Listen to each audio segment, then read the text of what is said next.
Yep. What's good, YouTube? We just got done watching the new episode, episode 4 of The Boys. You feel me? You know what I'm saying? If y'all want to join our little watch party streams or something like that, come check us out on Kick. You feel me? And, for any regular streaming stuff like that, reactions, gaming, stuff like that. You know what I'm saying? Twitch.com/chillin' in Paris. You feel me? Come support. Subscribe to the YouTube too. Like the video. Stuff and such. Let's get into it. Welcome back to New Rockstars. I'm Jessica Clemens, and this is a breakdown of Season 4, Episode 4 of The Boys. That 3-episode premiere left us with a crazed Homelander, a very, very sad Ryan, and Sage's diabolical plan and strategy to get Supes recognized by Victoria Newman and Robert Singer. This episode reveals also too much, and we'll get into the boys' past lives, how much longer Butcher has to live, and Huey's dad maybe becoming a zombie.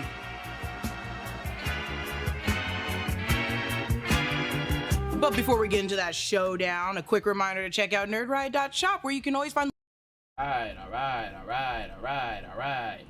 shop to get this shirt. Back into the breakdown. This episode is titled Wisdom of the Ages and is named after The Boys' Highland Laddie issue number 5. This is a spin-off comic series all about Huey, his backstory, and his growing up. This episode begins with some different concept art for Homelander dated to 1987. Homelander was born in 1981, making him about like 5 or 6 around the time of this concept art. We see photos of Marty, who is now the assistant director, and Frank working in the lab. The paper to the left is just a lot of little nonsense. We see newspaper clipping headline for Nervous System Mystery Revealed by Greg Gilmore. Text for that article is also a little bit of just nonsense, but Greg Gilmore is one of the first assistant art directors for graphics on the show. Also, here is a memo from Barbara Finley, who we'll meet later in the episode. She's the director of this Vought lab facility. The subject is Odessa, and the memo reads, Vought headquarters would like to remind everyone involved in Project Odessa that this is a high security project of the strictest confidence. This memo basically summarizes and explains how you're not allowed to share any information regarding the project, and everyone has signed an NDA that can't be broken. But it can be broken. You just gotta deal with the consequences afterwards. Project Odessa was also allegedly the American code name created in 1946 to cover Nazi underground escape plans made at the end of World War II. And this all kind of makes sense for the boys because Vought was founded by a Nazi. They all start to panic when the security cameras go out, and the fact that Homelander went in there, killed Phil and the other security guards above, and knocked out all the security cameras should immediately tell everyone they're about to die behind whatever breach they think this is. Homelander arrives in the elevator, and clearly he means well. He's brought a medium sheet Fudgy the Whale ice cream cake from Carvel. This is a very popular joint in New York, and we maybe have like 1 or 2 in California. So this is clearly the location Homelander has been repressing and thinking about a lot lately, from the trailer and the montage nightmare visions we got in the first episode of The Red Door. We establish here that Homelander does not want to be called John, especially by these people. John?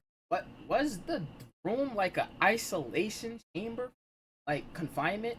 When you're in jail and you get like solitary confinement, was that it? Because I don't think it was like the heating room. Homelander.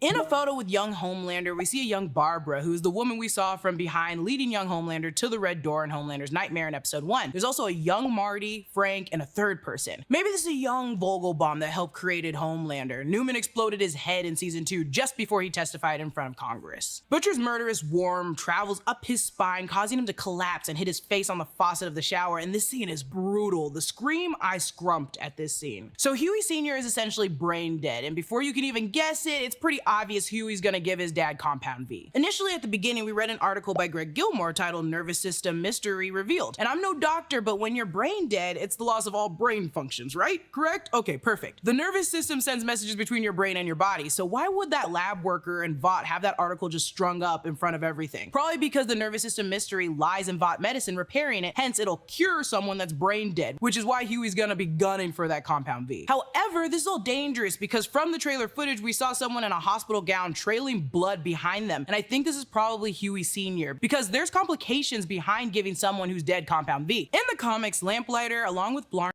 But he didn't give it to him. So I'm confused. He didn't give it to him. So what revived the nigga? Cock came back after death, resurrected by Compound V. It basically turns you into a super zombie. And I theorized this situation would have happened to Black Noir, but it could be happening right now to Huey Sr. We get a commercial for V52 Expo, a play on D23. The Walt Disney Company was founded in 1923, so I think they're saying Vought started in 1952, which would track with the US bringing over Frederick Vought after World War II to continue his development of Compound V. Also, this is the year Liberty, aka Stormfront, and Soldier Boy founded Herogasm. At V52, you can meet Sister Sage, Homelander, Firecracker, Adam Borg, York. Why would you want to meet him? A-Train, and he's getting very shit-billed. He's at the bottom right. No one's gonna see him. And Sam and Kate from Gen V. They are both listed as the Guardians of Goldoken, and they also will feature the sneak peek of training A-Train. I also love that in the background we see people just cosplaying different suits like Lamplighter. Like, why would you want to dress up as him? He's kind of boring. We get a commercial for Tech Knight's show, The Whole Truth. We saw this back in Gen V. It teases an episode on Goldoken, as well as points out the 4 students that have disappeared into a dark hole. God, I hate Tech Knight. Let us remember that Tech Knight has an addiction to sticking his dick in things with a hole, so that's where this whole bit comes from in the first place. You can also watch this on VOT Plus, a play off Disney Plus again, and this is our streaming platform that features loads of stuff. In the intro for his show, they have what seems like random dates and causes. 2019 says missing, and this was during the first season of The Boys, so I assume it's talking about the missing translucent that they kidnapped. 2021 says homicide. Now, not much is done in 2021 as season 2 is covered in 2020, but as Tech Knight is one to observe instantly, it could be in regards to Stormfront, who in 2020 was on the 7 but killed herself by 2022. He could have assumed something shady was going on with Vought with her disappearance in 2021. 2022 says homicide, which again could be Tech Knight believing someone killed Stormfront. This is also the year Homelander forces that girl to jump committing suicide. 2023 says missing, and this is when the events of Gen V all take place, where Tech Knight was all in everyone's business and children basically went missing at Goldoken, so I could see this reflecting that date. The show is footage from Gen V, including when Golden Boy blew himself up, showing his students Marie, Jordan, Emma, and Andre. It says, have seemingly vanished into a dark gaping hole, and thank God someone changes the channel. Then we have the Cameron Coleman Hour, where he covers singers' ratings that are dipping. This man is horny. Starlight and Singer make a deal where Starlight will put on the suit and go back to using Starlight and her privilege as a suit if Singer agrees to take down Vought once and for all. Back with Frenchie, he and Colin are listening to Ray Charles' Crying Time album released in 1966. Frenchie, like a weirdo, asks Colin about his family he once had that he killed. This is when we learn Colin's mom was a judge who was making an example of Little Nina, Frenchie's employer who we met last season. Frenchie killed everyone but Colin because he was hiding. And I love that this season we explore the fact that our heroes are not all heroes. They all have shitty past, but maybe our past don't define who we are today. I'm trying to make good of a bad situation. So Firecracker's show is shooting directly across the street from Starlight's HQ. Sister Sage is giving us a behind the scenes look at the logistics of working for a huge company like this, and it is disgusting, but I love it. It brings diabolical insight into how control begins with what you have viewing access to. VOT Plus, which is their high functioning streaming platform, along with VOT News Network, VNN, will all be featuring Firecracker's show today. They have troll farms leading anti-Starlight agendas online using hashtags like arrogant white feminism, and it's working. Some of the other hashtags that they're tracking are your feelings, spill that tea, and VOT Pod Challenge. Surely a play off the Tide Pod Challenge, and I wonder who's doing it. The Deep wants fried pickles from Flavortown. This is an actual Guy Fieri restaurant, and we'll see their logo at the end of this episode when the Deep finally gets what he wants. Ew. The Deep tells Sister Sage that he could get into a Flounder Pounder special. God, I hate him. This show makes me hate and love Chase Crawford. I've never been so conflicted in my life. Also, Firecracker says this. You know, when I first met you, I thought you were kind of uppity, but you're one of the good ones. Damn, why is she even on the 7? I also don't like that Sage mentions that they're new, they have to look out for each other. She's gunning to be like the new Stan Edgar. I'm gonna bet my life on it. No, not my life. I'll bet like 50 bucks. Firecracker says she's gonna be broadcasting for 6 hours, which, you know, I'd rather eat a bed of rusty nails found at the bottom of the Titanic, post-sinking. I'm not ever gonna listen to her talk for 6 hours. That's insane. And then Frenchie says this. Firecracker celebrity friends are arriving. I saw John Voight.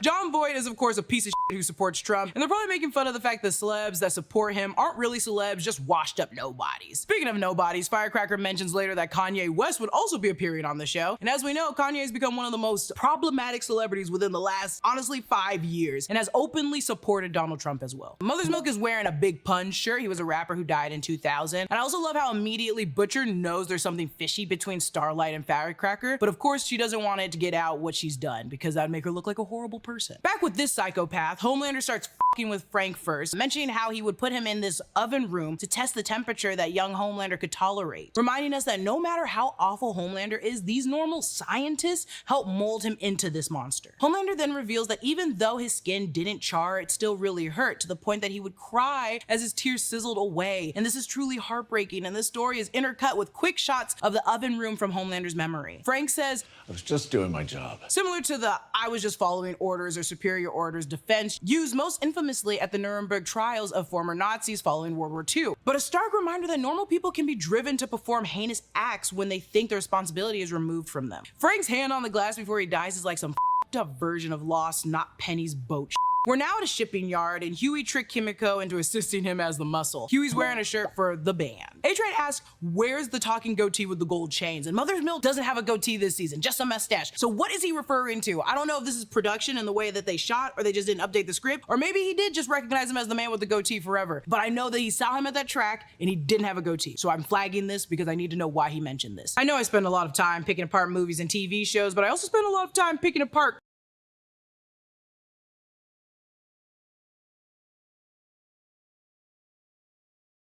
Once again, catch new episodes of Weapons and Warfare every Wednesday, hosted by Ryan Robertson at san.com/NRS. The truck behind A-Train says Thompson and Garand. Nothing really came up related to this in the comics, but the Thompson machine gun, aka the Tommy gun, and the M1 Garand were infamous weapons used by the US military. The Thompson in World War I and World War II, and the M1 in World War II and Korea. Firecracker in the Oh, hell no. I remember using that gun in, I forgot which Call of Duty it was, but it was like some old, like, you know, some old war shit. And it was a demo that I would just play over and over and over. And I remember using one of those guns. Deep are singing Up Where We Belong, which is famous from An Officer and a Gentleman, sung by Joe Random Cocker ass and Jennifer memory. Warnes, but according to Wikipedia, there was a re-recorded religious version of the song done in 1984 by a gospel duo that played on the Christian radio, so I wonder which version this one is. I also like how the car horn blares just as they're about to hit the word high. And peep that fire extinguisher right now, we're gonna come back later to it. Then we get this little exchange. Not a word about that 50 grand to Mallory. Straight up Web Weaver's stinky spider. Heroin enemas don't come cheap. And this is another mention of Web Weaver, who we learned from the news crawl in episode 1. He just got out of rehab, saying this time it's different. Guess he's already relapsed. I didn't mean to laugh. It's just Web Weaver. Come on, baby. You can do it. He was also referencing the video game Butcher and Ryan were playing in episode 3, and we're definitely gonna see him this season. We know we are. We get more Becca visions, but I love that Butcher finally admits he needs help. Also, this question is huge. Mother's Milk asks, what if Ryan doesn't want to go with me? Because there's a world where he doesn't want to go, and he wants to stay with Homelander, and then he'll just become a monster. And what can that mean for the final season? Firecracker says, You're those motherfuckers that killed my friend. poor Splinter getting friend zoned even in the afterlife. Actually, we shouldn't feel bad for him. He kind of sucked and he was weird. Giving yourself head in a sauna at a convention is the most insane thing. The tweet that's about to be posted exploring Firecracker's past will be sent via Butcher on a mysterious account with his dog Terror as the photo, and it's not hard to trail this one back to Butcher. Then we get the return of Ezekiel, who we last saw in season 1 at the Capes for Christ convention. Firecracker gets away with pleading forgiveness because it's always easier that way. Then she throws Starlight under the bus, disclosing during her first save, she accidentally blinded a mother, which makes her look like a monster to some people. Firecracker has a Confederate flag also on her keychain, another dog whistle to how shitty of a personality she is. A-Train arrives at Homelander's penthouse for Compound V, and we saw this scene in the trailer, and we all thought it was like his hair, we thought it was gonna be another clone, and instead it was just Homelander's pubes. Eric Kripke knew what he was doing when he teased us with this shot in the trailer. A-Train finds a hidden bookshelf of milk, and I don't think this is Madeline Stillwell's breast milk, because even in like a deep freezer, breast milk can only last up to a year. However, you can purchase breast milk from lactating women, and I'm sure Homelander has found a way to just do that. Also, we've seen Homelander drink unpasteurized cow milk before, so I don't think this is like past him. Not that this drawer of V should be full, but there does seem to be several vials missing. Will this be a plot point later? Brandon has a theory that Homelander is slipping Ryan extra V to make him even stronger, or Homelander is taking it himself because he's worried about his aging, and I believe both of these things. It turns out Ashley has been leaving floaters in Homelander's toilet, and Ashley has spotted A-Train stealing V, so it looks like these two have a shared no snitching friendship now. Back with the Maniac, we see But ain't Homelander's like sense of smell like super powerful? Didn't he like, wasn't he able to identify Huey just by smelling his? So if he smelt the shit that you left in the toilet, wouldn't he know that it came from you? I don't know. John, Homelander's growth chart on the wall. Starting from the oldest entry, it reads, so fast. John, 12 years old, 1 month, 60.5 inches, 5 feet. John, 12.5 years, 61.5. John at 13 years, 5'2", 5'3". John at 14 years, you get the picture. They're measuring how big he's getting. But I do like at the end, instead of John, they cross it out and it says Homelander, 16 years, because he's now a he probably did that himself. And they're too afraid to fight him, because who would want to fight a teenage soup that's crazy? This is when we get this horrible scene. A scene I freaking hate to watch and can't really show you on YouTube, because again, this show is for adults. I can assure you there's nothing really big that happens here, just an old man doing gross things. So excuse me while I move on from this little part. Kimiko starts murdering these men, and unfortunately Kimiko is literally split in half, and it must take some time He was stroking his cock. Homelander made him stroke his cock in front of a group of people.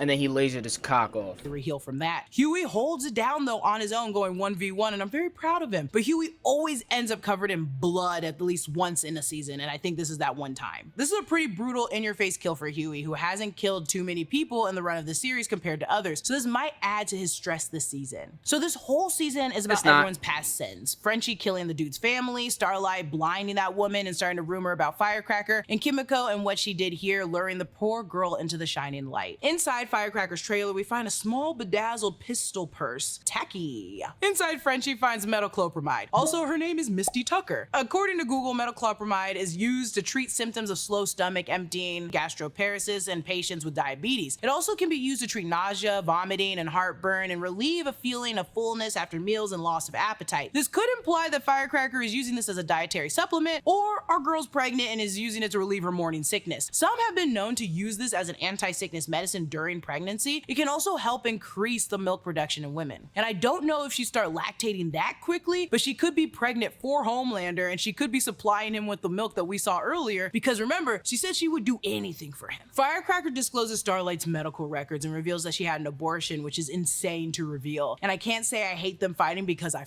love Starlight whooping that ass. I was like, get that.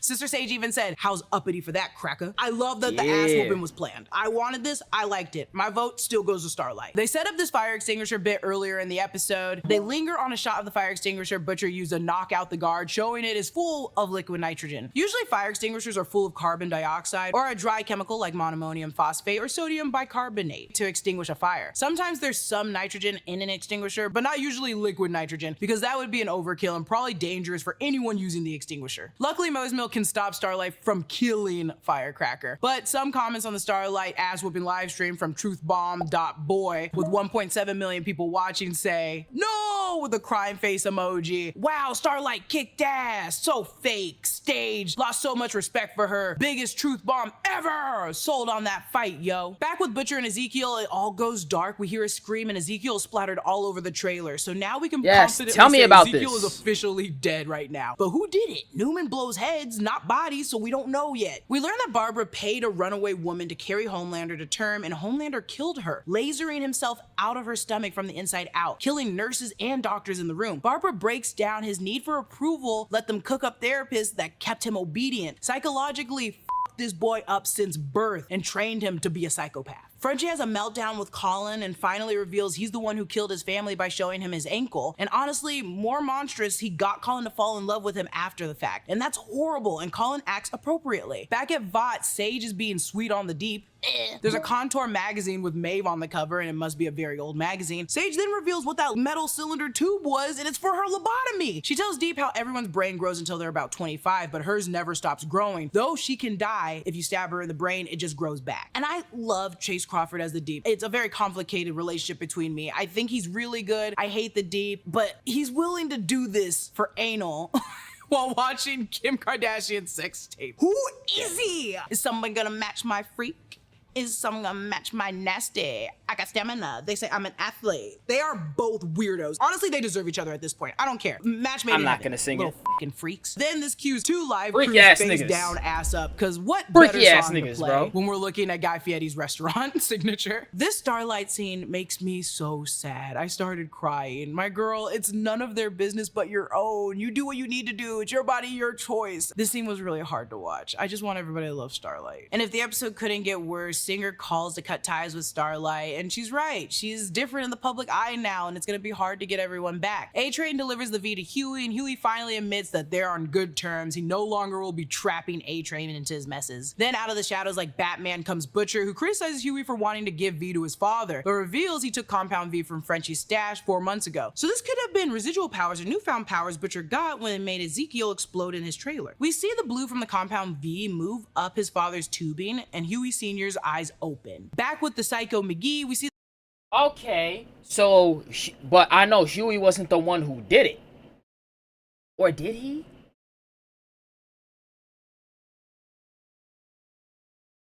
When he held his hand? See the scene from the room covered in blood that we got in the trailer? Homelander killed all the scientists but left Barbara to deal with it. And I don't know what any of this solved for his mental health, but he looks happy. And then we close with Up Where We Belong, and Chase Crawford is really breaking it down here. And that's it for my breakdown on episode 4. Check in next week for episode 5, and check out the break room where we'll be covering The Boys. Yeah. Like that. Yeah. All right. YouTube. That's going to be posted up. Okay. All right. Bye, YouTube.